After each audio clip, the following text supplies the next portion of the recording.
All right, good morning, everyone. Sounds like the mics are working and my timer is going, so we are on the clock. If you are still out in the hallway and can hear me, come back in and take your seats or you're going to miss out. All right. Looks like we've still got a lot of people that aren't in here yet, but we'll get going. They can join and get in on the question and answer at the end. So I am Alan Swenson, Executive Director of Care Equality, and somehow I managed to only have to be on stage today for this one panel. You'll see a whole lot of me tomorrow and Friday though, but I got today off easy. On stage with me, some great panelists. We are focusing here on TEFCA and a lot of the great work that is going on. The name of the panel, as you saw on the previous slide and can see on your agenda, is QHINs Aren't Real Yet. So I wore my QHINs Aren't Real shirt for anyone who doesn't have one. Liz has hers on as well. The others missed the notice that they were supposed to get their shirt. But this is a very time-bound shirt. Next month it will become a collector's item because it will no longer be true.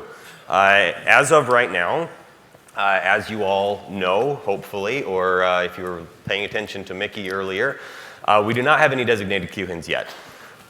We are actively working toward that point, getting close to some designations. And as Mickey just shared earlier this morning, we are planning to have the first QHINs officially designated next month at the ONC, as part of the ONC annual meeting. So we've said when we had the February event, QHINs said that the Candidate QHINs, I guess at that time, said that they would attempt to get live by the end of the year or early next year is when we start coming into some cutoffs of timelines. So we'll definitely have more by that point as well.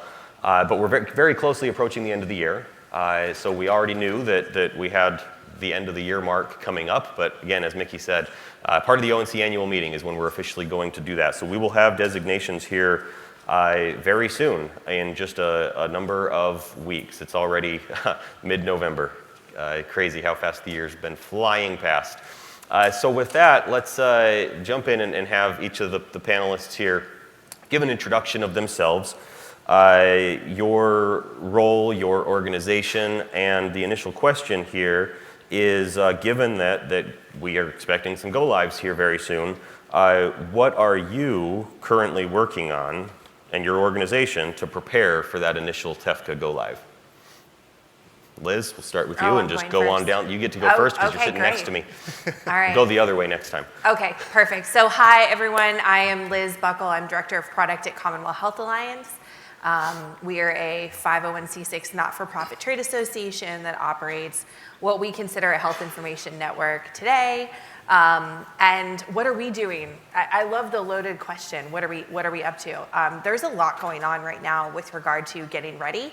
I'm probably the only one up here who is not going to be going live in a few weeks.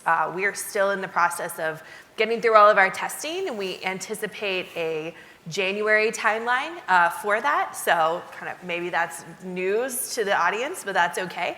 We can talk a little bit more about what we're up to, but we are in the process of wrapping through testing. There's a lot of other things going on with regard to getting our membership ready, getting contracts ready, looking at all of the updates coming out of the RCE with regard to the common agreement, which I think you guys are talking about later, and just getting ready for production-based testing, which will be coming soon, because I think, as many of you probably know, after designation comes even more, right? It's a big celebration, but there's more work to do. So we're actively preparing for production testing, getting some initial pilots up. We already have some great commitments from our membership to be early adopters. So a swirl of activities, I would say. Dave. Thanks. Thank you, Liz. Dave Cassel, I'm the Chief Customer Officer at Health Gorilla. And Health Gorilla, as you may know, is a healthcare data and interoperability platform provider. We also support a network of our customers today and are looking forward to bringing them into the QHIN world and to doing that very soon. We are anticipating that we will do that very soon. I don't know what we're allowed to actually say, but we do anticipate a go live, if all goes well here and as expected by and before the end of this year. And as Liz was saying, in terms of what we're doing right now, it's that crunch time before a production launch and deployment. We're getting everything ready on the technical side. Inevitably, you think you were ready a year ago, and then you discover, oh, hang on a second, there's a ticket that we need to work through here in the last week and get that in. We've been making good progress on all of those testing elements that Liz was referring to, and really it's around things right now like going back through all of the governance and operational policies one last time, doing those final sort of the similar things that the pilots do ahead of launch, right? Where you're pretty confident everything's okay, but you always go through your checklist and look at all of the pieces that are still there. And then obviously, as Liz was alluding to, similar on our sides, getting those committed organizations that have said that they're going to be part of our QHIN, getting them actually finalized and staged for production go live. Over to you, Great. Jay. Hey everyone, Jay Nakashima. I'm the Executive Director of eHealth Exchange. You might remember that we started out as the National Health Information Network back in 2006. We're another nonprofit like Commonwealth. Famous last words, I think we're ready for go live. But going through the checklist, like Dave said, we've all been in health IT long enough that we've had good days and bad days and some lessons learned. So we're going through that. But, I'm really focused on, the promise of TEFCA, the non-treatment use cases. So we're actively preparing with other candidate QHINs, such as Health Gorilla, and on non-treatment use cases, which I can get into later if you prefer. Yeah, excellent. Yeah, we'll definitely get into some more. And we have 4 additional candidate QHINs at this point who are going to be on a panel tomorrow. So you'll hear from all of the other candidates. Having 7 candidate QHINs all on the stage as one panel just starts getting too much, and nobody gets to say a whole lot, or else it's a 2-hour panel to let everybody say something. So yeah, I've got 3 of them today, and we'll have 4 more tomorrow. We have 7 total candidate QHINs at this point. And we definitely have others that are in the process as well. So even though we have some go lives coming up, as we're kind of mentioned here, not everybody's necessarily on the exact same time schedule. We'll have some initial go lives, we'll have others rolling out, and continue to roll out with additional QHINs being designated as they're ready to get there. So we have several others that are at other varying stages of the application process, and looking forward to some additional announcements, hopefully coming soon, of additional candidate QHINs getting in and continuing onboarding. So lots of work going on though from those who are in the process, and thanks for all that you all shared. A question for each of you for what everyone here in the audience, I think most people here in the audience today are probably not going to be candidate QHINs or ever seek to become a QHIN. Certainly some others here will, but most are not. Most are likely going to participate in a QHIN.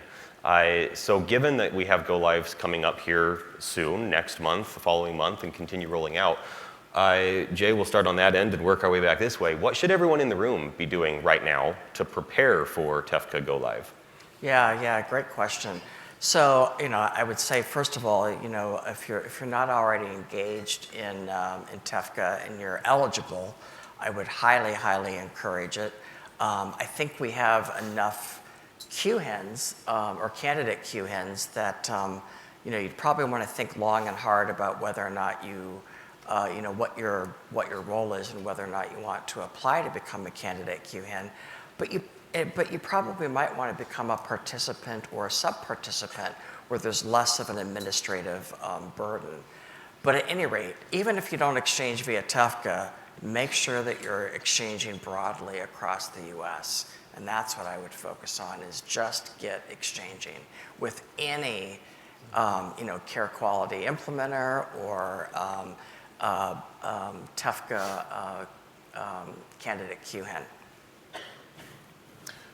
Yeah, well, I mean, excuse me, I would certainly second that. Start exchanging and don't necessarily wait for TEFCA to take advantage of what you can do today. That said, TEFCA is certainly going to introduce some new opportunities. I think we'll be getting to that as we go along here in terms of what some of those specific opportunities are. So I would encourage you to take a look at the QHINs, the candidate QHINs, I should say, and start thinking about where you might fit best into that ecosystem. You know, obviously we would all love to be your QHIN. We, at the same time, you know, we have different pros and cons where there may be better fits that you would perceive among one QHIN versus another, and start thinking along those lines and talking with the candidate QHINs so that you can determine where the best fit lies if you haven't started doing that already. The other thing that I would say is prepare in particular for the non-treatment use cases, and to the extent that you need to do review of any internal policies, any existing contracts that you have that are limiting with respect to treatment as the only purpose that you are allowed to handle data for example. This could even be down to business associate agreements.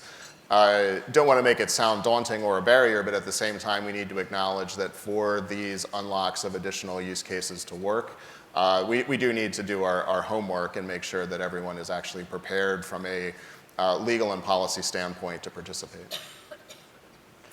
Yeah, I think it's impossible to not piggyback off of what they're saying, but I think, you know, boiling it down to the fact that these organizations that are up here and most of the other candidate QHINs are already connected and exchanging data, mostly through care quality framework within our own networks as well. And so kind of this concept of waiting for TEFCA is not something we need to do. TEFCA is, you know, raising the bar on what we're doing, but the exchange is up and happening today, and something that if you're not already connected to one of these organizations, like Dave said, you know, we'd love to have you in ours. However, recognizing there are pros and cons to each, you do have to kind of do that evaluation and figure out what services, what pricing model, et cetera, makes the most sense for your organization. Or, you know, do you leverage a vendor that's already connected as a participant to one? There's a lot of factors to come into play.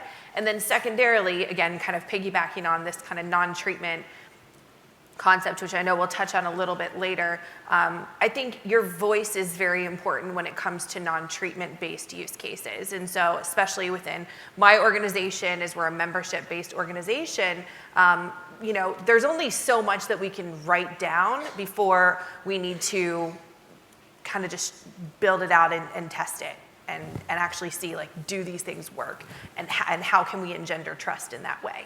And so having the voice of those who participate or would kind of fall into a non-treatment based category or activity of payers, health, you know, in healthcare operations and public health, as we saw, you know, right before this session, I think is critical. So injecting your voice, getting connected now, I think are, you know, is what you should be thinking about.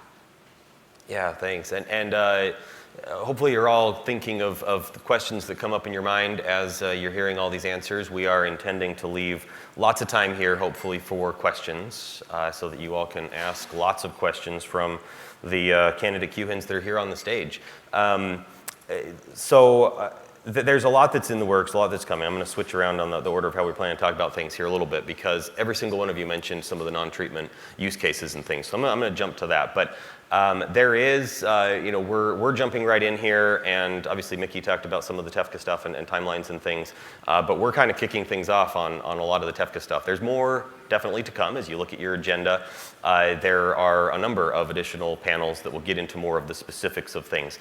And so there is a lot more context that will be coming very shortly with some of those other panels. But we are actively in the process of working through updates to the Common Agreement and to the QHIN Technical Framework and all the other documents to simplify things, to enable FHIR exchange. We'll come back to FHIR. But there's a lot of work going on with new use cases and additional exchange purposes. So in the current state of exchange, or soon to be current state under the current version of the Common Agreement, there are several exchange purposes for which information is allowed, permitted to be exchanged. Obviously treatment and payment, healthcare operations, government benefits termination, individual access services, and public health. 2 of those today are required to respond, as in organizations that participate are required to respond to requests and share information back for treatment and individual access services. So obviously we're doing a lot of great stuff already with treatment, going to expand that through TEFCA, a lot of great work and focus on making sure that patients have access to their own information, and that's what individual access services will provide. But as we're looking at additional things to come, the question is considering the current state of largely document-based exchange, which is what we're going to be starting with, and FHIR exchange that will be coming soon and we'll come back to. What are your priorities around those other non-treatment, even maybe non-individual access services, but to the extent you want to talk about that one, what are your priorities for other exchange purposes to focus on and make sure that we solve next and that you think TEFCA will enable us to better solve? Dave, I'll have you start on that one since the other 2 already started, and then we can jump around a little bit just to keep everyone on their toes. I sat in the middle to avoid this, Yeah. Alan. What are you talking about? No, that's great. I think, first of all, they're all priorities. We've heard a lot already for those who were here yesterday at the eHealth Exchange conference, and right away again this morning about public health, for example, and that's a huge priority nationally. That said, I think in terms of the timing of those SOPs that Alan was referring to that are going to specify how public health is going to be operationalized within the TEFCA ecosystem, there may be ones around healthcare operations in particular and payment that come before that one. And I think that's okay. They're all priorities, but I think it's also we can recognize that perhaps some of the systems that would be participating in public health are going to need a little bit more time, and some of the legal and policy questions there are going to need a little bit more time to iron out. So if you held a gun to my head and said which among these many all very important priorities would we tackle first, I think there is some low-hanging fruit with respect to healthcare operations in particular, and things that are really very close to treatment that we would be able to get through quickly. And then I also do think that first of all, it's high time that we all found a way to meaningfully allow payers to benefit from this ecosystem that we're building. And I think that one way that we can do that, and Jay mentioned it earlier, is prior authorization. It's a use case that I think there's common ground between providers and payers in perhaps many different ways around prior authorization, but where ultimately both of them are going to benefit from a rationalization of that process and a significant increase in efficiency in that process. I've mentioned on a couple other public forums, not to overshare, but I just went through a prior authorization process myself because I actually just switched from my wife's insurance to our family using Health Gorilla's insurance. And it was painful. My provider was sent a form that they had to fill out. And my provider participates in Care Equality and the eHealth Exchange and indirectly in Commonwealth, and why are we still doing this? So anyway, I'll stop with the soapbox, but I do think that's a really important use case for us to tackle, both in terms of the administrative elements around messaging for prior auth, but also just the basic access to medical records data in support of those decisions. Yeah, thanks. Jay, Liz, who wants to go next on that one? I'll go next this time. Yeah, so great point. So we are very actively working on expanding public health. So we already facilitate electronic case reporting. as well as FDA FHIR exchange. So the FDA is live in 46 states using just FHIR R4 for adverse event exchange bidirectionally, so to report the adverse event, and then on the flip side, for the FDA to query back and try to get more data. So we're actively looking to expand electronic case reporting and the use of FHIR for public health. And above and beyond that, exactly what Dave said about prior auth. So, the providers in the room know that, they often have 20 plus different web portals they've got to navigate to based on a given patient's insurance to request a prior auth. So they've got different user IDs, different passwords, different workflows, and different clinical criteria, which I guess is expected. And so to try to lead the way on this, we joined HL7 Da Vinci. We're working with other candidate QHINs. We're working with non-candidate HIEs or data exchange organizations. And then, the payers have just enthusiastically come to the table. So Elevance, Anthem, Regents Blue Cross in the Northwest, AKA Cambia. We've got Arkansas Blue Cross, and a number of others have all come to the table and said, we want to solve this, and we want to give providers comfort that when we retrieve data to confirm that a proposed procedure or service is medically necessary and appropriate, that they're not exceeding HIPAA minimum necessary.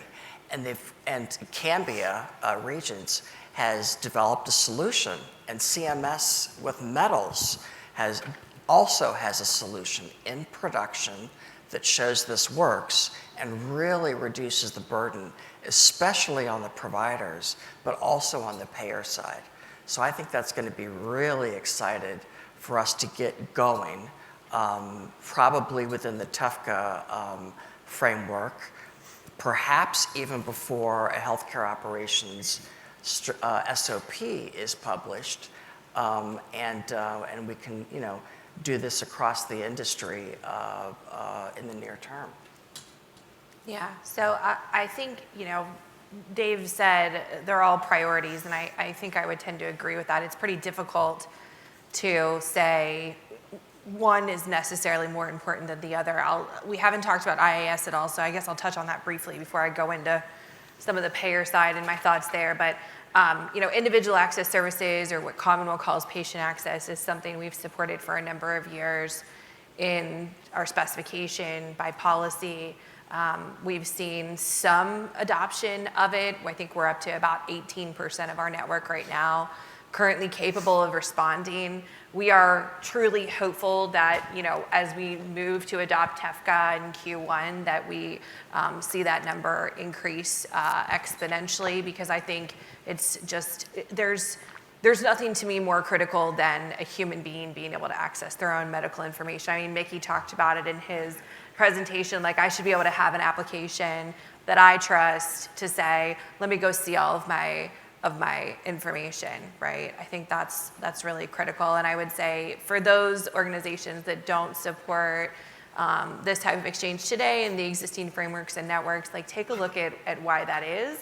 And to a prior point that was made, maybe take a look at, what's going on with your policies, your contracts with your vendors, et cetera, and really prepare to make sure that you're able to support not just IAS, but future permitted types of exchange within TEFCA, because they are really important.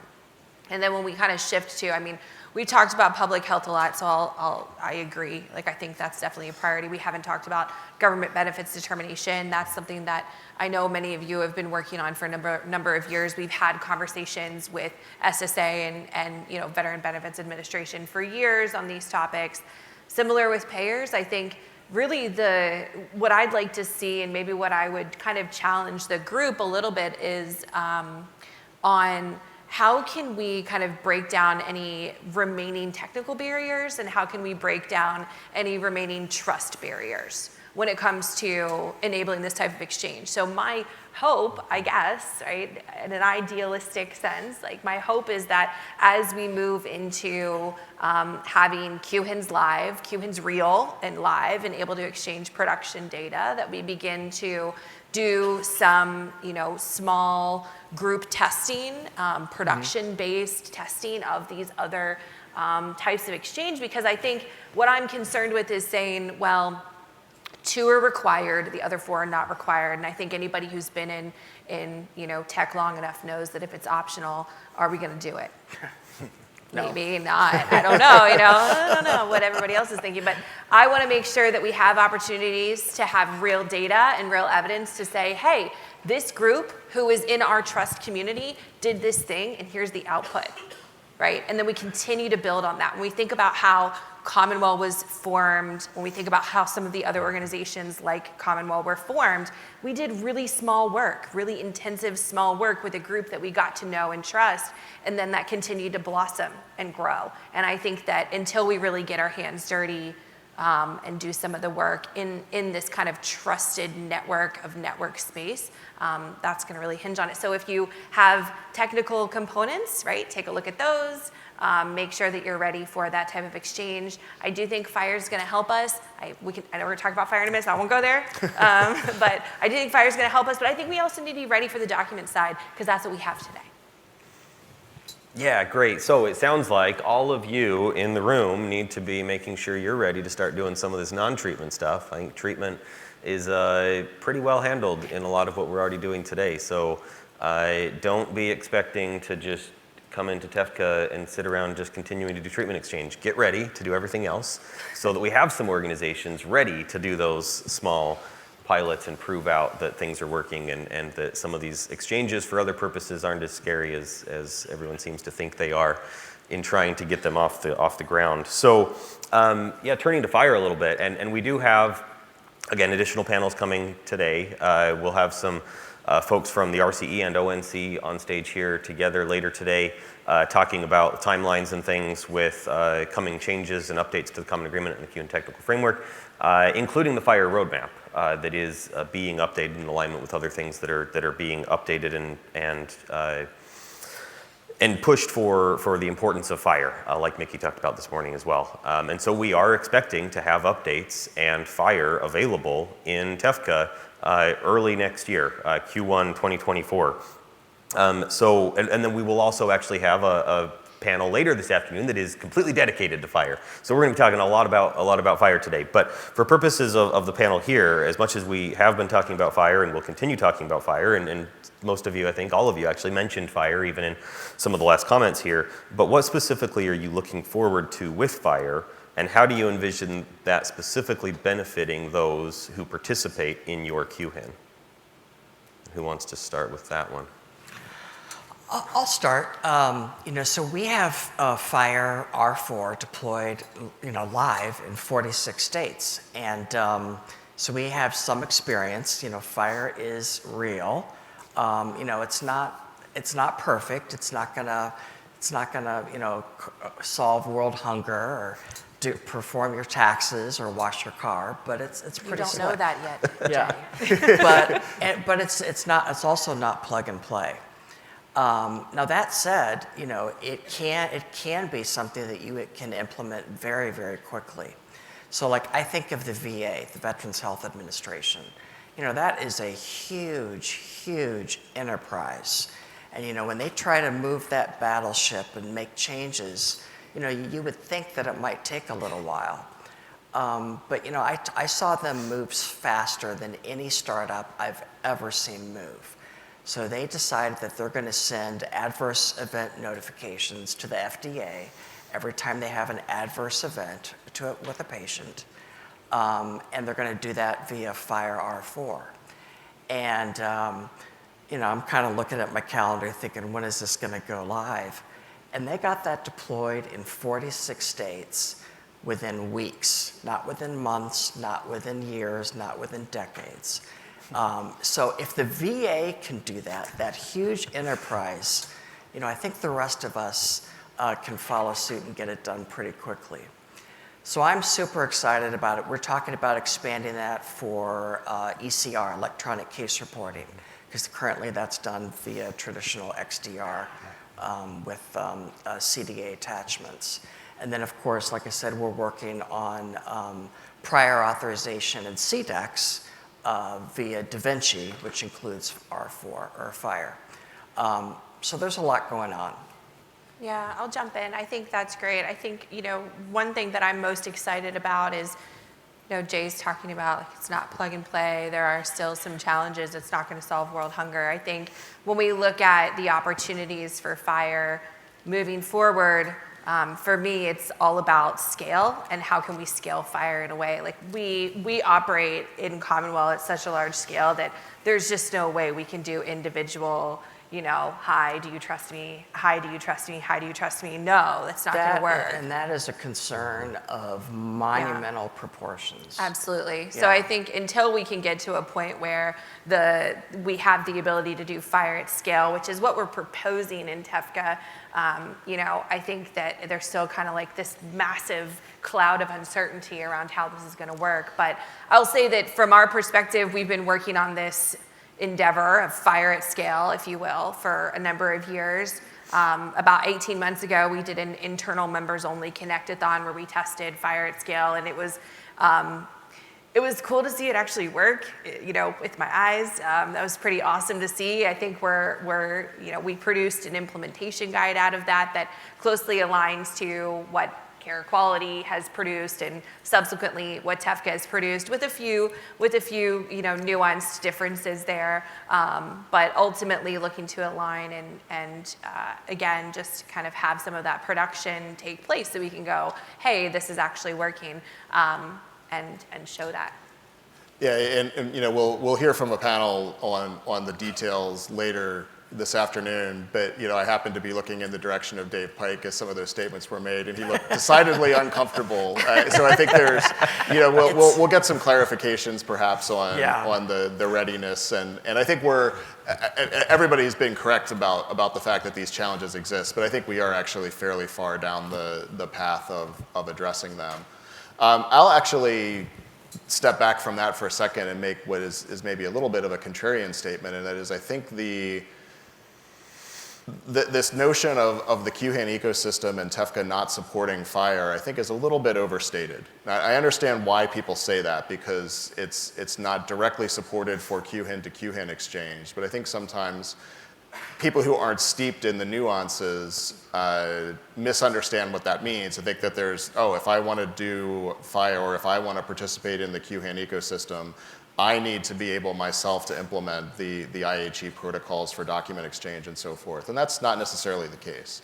One of the things that we do, and we are not alone among the Candidate QHINs in doing this, is allow organizations to interact with us via more straightforward APIs, and then we abstract away from the complexity of the IHE services for them. So there are ways that you can engage with the TEFCA ecosystem through FHIR and similar methods today, or once in a month. You'll be able to actually interact with the then live QHIN ecosystem. So I think others have really covered a lot of it. The one thing that I will add in terms of what I'm looking forward to with the QHIN to QHIN direct support of FHIR-based exchange is that I think that will open the door for the governance side of TEFCA to kick in and expand on those required purposes from two and start saying, okay, more purposes are required. And as Liz had pointed out earlier, until and unless they're required, we likely are looking at some visionary early adopters, but not general availability of these use cases. Yeah, if I can add one more thing just to build on what Dave is saying, because I agree. I mean, similarly, that's not to say that FHIR is not supported we support from certainly a document perspective, but ideally we get to a point where we kind of shift away from these massive voluminous documents. I mean, Commonwealth had our meeting last week with our members, and a lot of what we're talking about, I know there's a lot of data usability talk going on, and there's a lot of challenges built into what we ourselves have created, right, with this document-based world. And so I think for our users, think about, the long game here, really getting to the point of being able to extract just what I need to know, be able to ask for what I want, pull out what I need to know, and be able to use that, hopefully, in a more meaningful way than we are today. And that's really what we're looking to accomplish. Great, thank you all. Lots of great thoughts. And I see the clock says I've got 12 minutes left. I don't know if there's a discrepancy in the time. We will stand up and walk off stage as soon as Tina says we have to. But we may have 12 minutes and want to open it up for questions. We covered an array of topics, and we'll see. I expect we have a lot of questions. I already see a whole lot of hands being raised. So let's jump around the room and see how many questions we can answer in our next 12 minutes or so. Good morning. So all of you are care quality implementers today. Mm-hmm. What happens when you turn the lights on the QHIN side of the business? Does care quality fade into the background and just be subsumed into the QHINs? Or will there be this parallel network in the marketplace? Well, I mean, I'll go first there. I suspect we'll have similar answers, but the care quality connectivity is not going to go away. We live in a real world with real operations and can recognize that it is challenging to get everyone to switch over to a new paradigm overnight. Whether any of us individually are able to do that, the QHIN ecosystem as a whole is going to have a process of onboarding and operationalizing these connections. So while that's occurring, obviously none of us, I assume none of us are going to drop the care quality connectivity. We are not. To the extent that care quality is able to provide other value, I think that there could be, we'll see what then happens as we're fully rolled out on the QHIN ecosystem. Yeah, and I guess I'll just add, I'll talk some more about that on Friday if you're still around for some of the care quality specific stuff that I'll be covering there. But we continue to see exchange and care quality going up and up and up. Commonwealth just recently brought live the DoD and VA and the Coast Guard. We're north of 600 million clinical records on a monthly basis being exchanged within the care quality framework.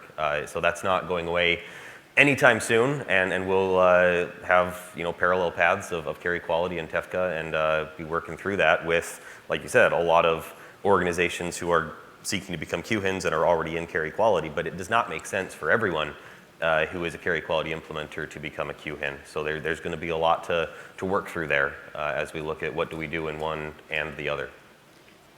So okay. I'd like to ask the panel to go a little bit deeper into individual access services, particularly as we see in healthcare delivery how so many individuals don't necessarily have a primary care provider, or given transience of people, they don't have a place that they would necessarily go to seek their collective information that's in disparate places.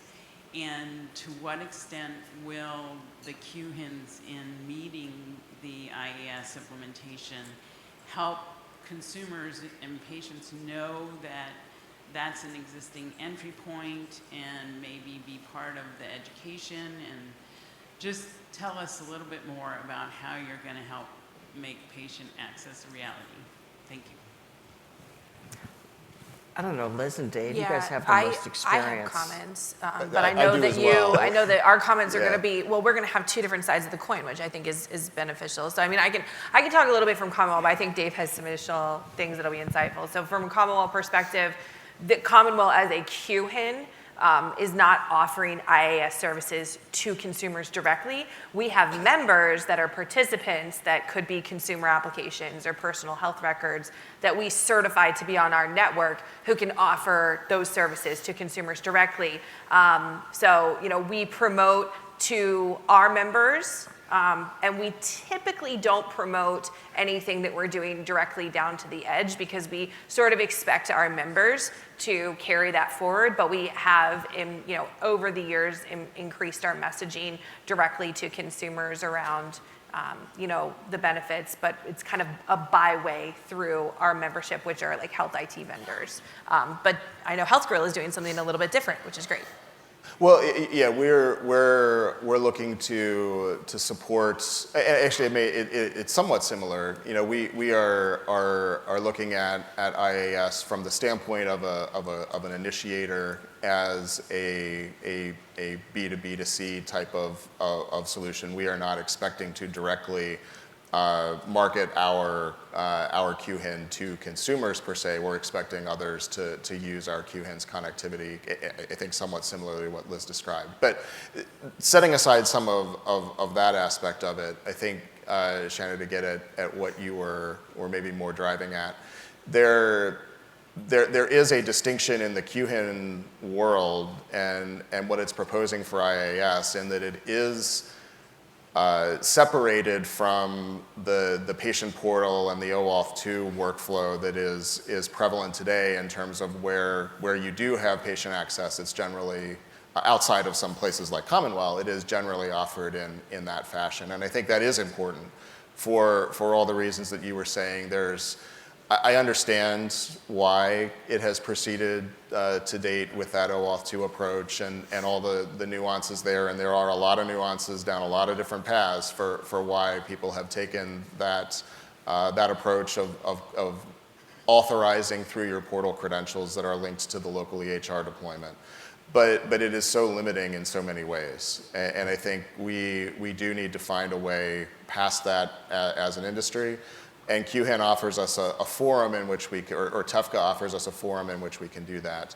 There were a number of us that are steeped in this who had a great impromptu conversation at the HLTH conference in Vegas a few weeks back. And I think if we all really got our collective efforts together and really got behind this, there are ways to cut the Gordian knot, I think, with this. I got a question. Hi, friends. Lisa Berry, so the Test Networks for Health. You can check my COI disclosures probably somewhere. So just really quickly, as you all know, policy is easy / sort of easy, and implementation is really hard. You have the RCE to help with the actual QHIN implementation, and then there's a gap below that. ONC doesn't have the funding also to pay for it or to support it. So my question is, first of all, how are you all planning on supporting implementation at the sub-participant and participant level? And also, how are you distinguishing your offerings to the various market players? Some of you have kind of obvious segments of the market, and then others, not all who are on the stage, also don't have obvious segments of the market. How are you thinking about distinguishing what you offer to the various parties who need to be involved to make TEFCA a success? Well, I guess I'll take a first crack at that. You know, in terms of the implementation support for participants and sub-participants, that's literally a big part of our business. So I don't foresee that being an issue. Really, we would not expect to rely on ONC funding or the RCE to help us implement with our customers. It's part of what would be baked into our service offering. In terms of different market segments, I think, you know, as I said earlier, there are various strengths that each of us have in addressing different market segments, and I think you'll see that play out in the market in terms of who is most successful in which market segments. Yeah, go ahead, Jay. Oh, yeah, so Lisa, I'm not going to answer your question. I feel like a politician here, but I can't stop thinking based on your question about the have-nots. So the health system, the smaller health systems, the smaller providers who really have never gotten on board with broad connectivity.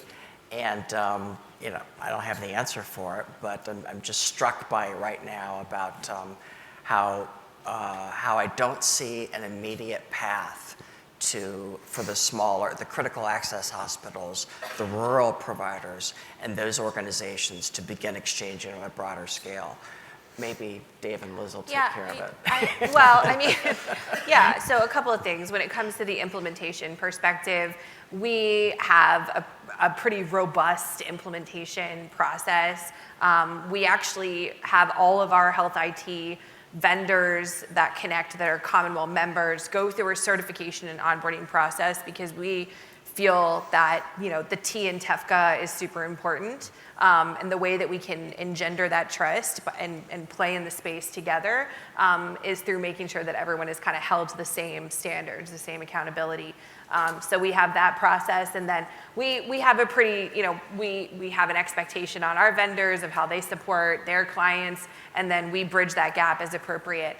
So we sort of see the onboarding process following the same path that we currently use. Because we are care quality implementers, we have kind of this intra-Commonwealth network exchange, and then we layer on top of that, hey, do you want to access care quality? You really should. Flip this switch on. Hey, do you want to access TEFCA? You really should. Flip this switch on. So we kind of just seen it as a natural extension of what we already do, which kind of points back to something that Alan was sort of alluding to, like not necessarily every single care quality implementer, should be a QHIN. I think that, looking at who has the ability to kind of roll this out in a really streamlined way based on experience makes sense. And then to the point on like figuring out how we look at how to get the have-nots on, this is also something we think a lot about. I know that our executive director talks about like the sheer numbers of when you look at the market share of health IT vendors and kind of being really top heavy like Epic and Oracle Health, aka Cerner, and Athena, any clinical works you go down the line, like really top heavy. But then you look at all of these kind of long tail of organizations that are not currently able to access. We point a lot of people to intermediaries or what we call connectors, right? So a little bit more agile, a little bit more flexible type of integrators that are able to more quickly onboard and get it and help these entities access, of which Health Gorilla is one of maybe No one of the two. original. No two, right? Are these types, right? So some of these a little bit more Commonwealth is kind of like a behemoth. Like we talk about ourselves as the water main, right? So maybe not all of these small entities are right to connect, but we want to. We share the list. Like we make recommendations. Like, hey, these guys really specialize in X, Y, and Z. Go talk to them. Even though maybe we're losing business. Technically, our goal is that everyone gets connected in one way, shape, or form, and you figure out the way that's best for you. I want to add one more thing, and the negative numbers, by the way, It is a lot. are jarring. But just by way of maybe clarification on my initial response there, I think Liz is raising a really important point, and Jay raised an important point about the vast array of folks that need to be connected. And obviously, I am not going to be personally running a project plan to get every single one of those providers onboarded. And that's where there is absolutely a role for intermediaries of all sorts, whether those are commercial entities, whether those are health data utilities. There are a lot of people who can play a role in terms of how this ecosystem gets extended out to all those who need to participate. Great, thank you. And I'll just wrap up saying, Lisa, that was a great question. And I think as you saw from the answers, no one here has an answer to all of the questions. And this really is a community effort. And so while I can sit and say this is what makes the most sense to me, and so I'll go ahead and draft that into the next version of the QHIN technical framework, I get a whole lot of feedback from everyone here and a lot of others of all the things that I did wrong. And I certainly appreciate it when they sometimes say I did something right as well. But we also need all of you to be involved to help solve all of these other problems as we continue to move it forward and make sure that it does reach everyone that it needs to reach. And with that, thank you all for your time. Thank you to the wonderful panel. And someone else will take over next. All right.